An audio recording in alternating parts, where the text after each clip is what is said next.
ئەوانەی لە زیندانان و سەلیب ئەحمەر زەختی لە تاغوتانی کورد کردووە لە پارتی لە یەکێتی بۆی بیان بینێ نامەیان بگەێنێتە کە سوکاریان نامەی کاک قودس حەسەن لە سلەیمانیەوە بۆ سمود بە 9 مانگ گەیشتە دەستی بە 9 مانگ لە کاتێکە نامەی سایقەکەی بن لادن کە یەمەنی بوو لە گوانتانامەوە سەلیب ئەحمەر گەیاندێ کە سوکاری بە 3 مانگی پێنەچوو لە یەمەن کە زەحمەتە لە یەمەن زەحمەتترە عنوان بدۆزیتەوە. کاک قودس نامەکانی بە سەلیب ئەحمەر ئاهات 2 ساڵ بەڵام ئێستا ئەوە 9 ساڵ بۆ 10 ساڵە چێ هیچ ئەسەرێکی نییە سەلیب ئەحمەریش نایدۆزێت. بۆچی؟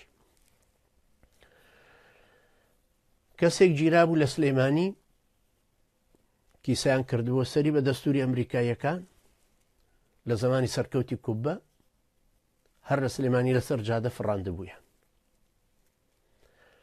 خەبەریان دایە ئێمە وتیان شتێکی ئاوا هەیە و گەرێوە هەوڵێکمان بۆ بدەن لە دەرەوە. برایەکی بەڕێز ناو تەفسیلات و هەموو شتێکی وەرگرت و وێنەکەیمان دەستکەوت و دوایی لە ڕێگای حقوقی ئینسانەوە منەظەمە نێودەوڵەتیانەوە لە بەریتانیا هەوڵمان بۆ دان و الحاصل راپۆرتێک گەیشتە بەردەستیان لەسەر کابرا و چۆنێتی گرتنی و لەکوێ و چۆنە ئەویش قەدەری خوای گەورەوە بوو ئافرەتێکی دراوسەی خۆیان بینی بووی 3 دقیقە یان 100 مەتر کە تێپەڕ بوو لێ پێشەوەی بگیرە سەلامی لێ کرد وتبووی من لەوێ بینیومە ئیتر دیاریش بوو لەو کاتەیە گیرا بوو. ئەو منەظەمانە بە ڕسمەکەیان هەڵگرت و ڕۆشتن وتیان ئێمە خۆمان متابعەکەین بەزێوە هیچ جۆرە قسێکی لەسەر مەکەن تا ئەگەینە نەتیجە چونکە ئێمە وعدمان وەرگرتووە لە سلەیمانی لە دەسەڵاتی ئەوان کە بڕۆین بگەڕین.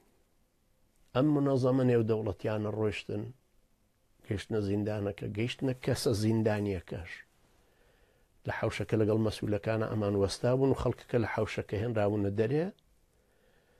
دوای ئەم ئافرەتە مەسئولە ئەم ئافرەتە بەریتانیا پرسیاری لە مەسئولی زیندانەکە کردوتی ئەو کەسەی کە هاتۆزە گەشە لێ منەمێ ئەوە ببین.